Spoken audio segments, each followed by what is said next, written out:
Welcome to this step-by-step guide on customer journey mapping. In this video, we'll cover 8 essential steps to help you understand your customer's experience and improve their journey with your brand. From setting things up to considering the future, we'll show you how to create a comprehensive map that accurately represents your customers' interactions with your business. So grab a notebook and let's dive into the world of customer journey mapping.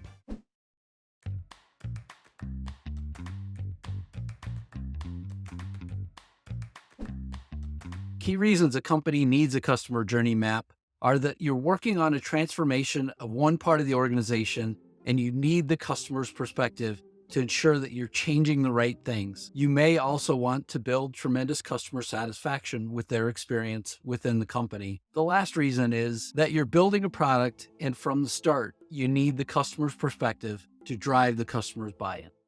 The most valuable thing that anyone at a company can have is substantial customer interactions. Understanding a customer's journey in many companies will help you overcome the stagnant or possibly short-sighted views of individuals so that you can solve more significant company issues. In Lean, there's a term called Genchi Genbutsu, which translates to real location, real thing, and frequently this statement is simplified down to go and see. As you set things up, you have to think about how you're going to get out there and go and see what your customers are experiencing. As you think about creating a customer journey map, before you begin, ask yourself this serious question. Are you going to take action from what you learn? If the answer is no, I would highly suggest that you leave it alone and don't even begin. If you're actually going to fix the process and you listen to your customers, then it's okay to begin, but you have to do it with the mind that you're going to take action and you're going to follow up with the customers that you meet with and tell them about the things that you learned along your journey. As you get started, you need to write out why your customers should give you their time. You want to describe what you want from them, but also what specifically that you're looking for inside of the interaction to put into action. You also want to tell them what overall you're going to follow up with. You also want to write out what you're going to do whenever you have information to follow up with them about. You need to work with stakeholders and improve the research process to identify the customers that you should interview. Whenever you think about this, you want a broad perspective that encompasses the full customer journey map that your customers experience. Think of the different stakeholders inside of an organization that you should interview. When you're setting up the interviews, you need to think about being able to describe to the customer what's in it for them. When they're meeting with you, they want to know that you're going to go take their words and put it into action. These words accurately need to reflect what you're trying to do and how you hope to use the customer information. As you interview them, go through each of the customer touch points to make sure that you have fully captured a journey map that represents the customer experience. You also need to think about customer personas. Customer personas are the list of the different areas or the different people that interact with your organization along the way.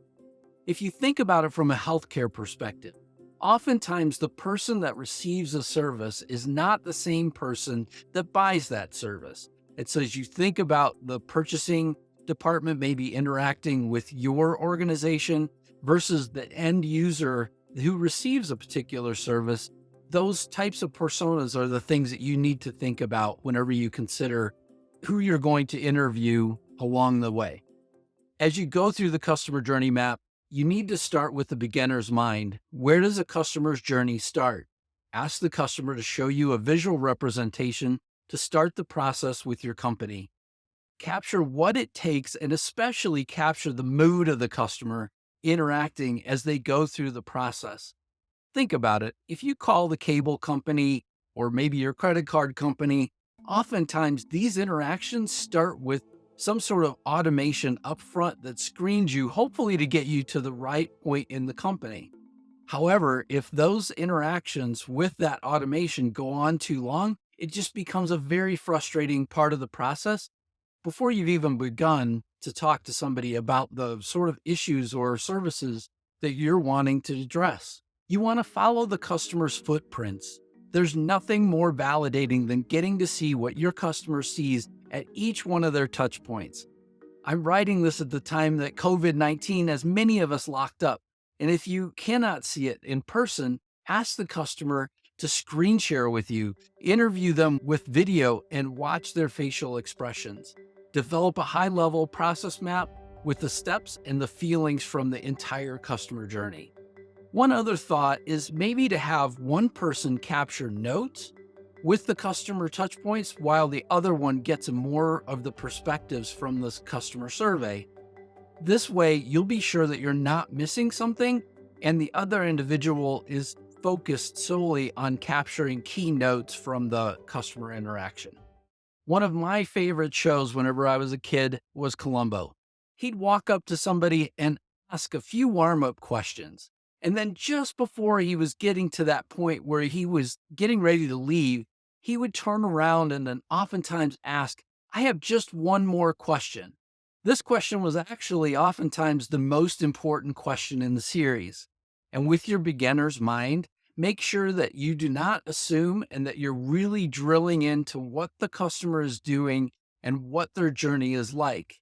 If you need to go back and ask clarifying questions, do that, but at the same time, try and be respectful of the customer's time.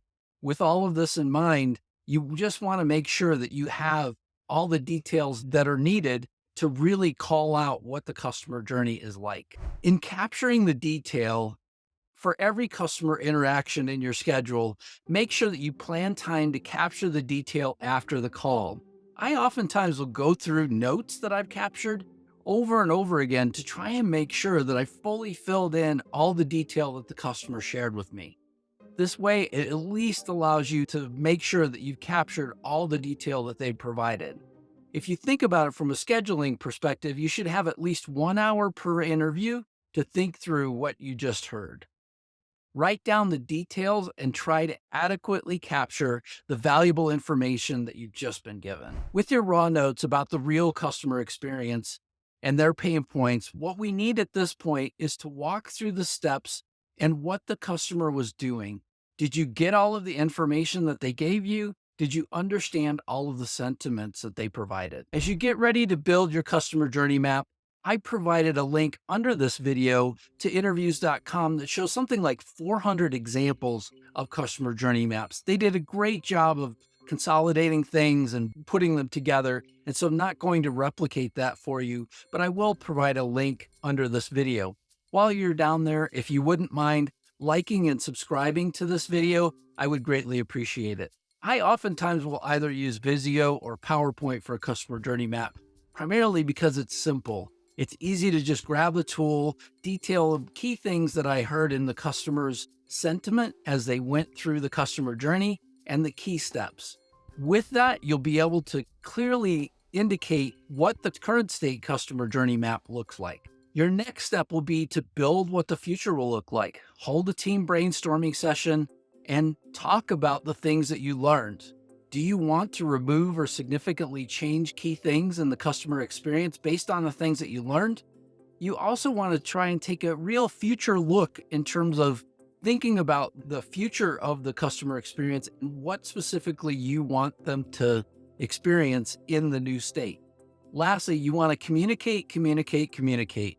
After building your story, you need to set up meetings with people all around the circle of influence inside of your company to talk about the findings. Start to build how you're going to put your findings into action and find solutions. Lastly, don't forget to circle back. Remember, we told those customers early on that we were going to gather their feedback and we were going to make changes.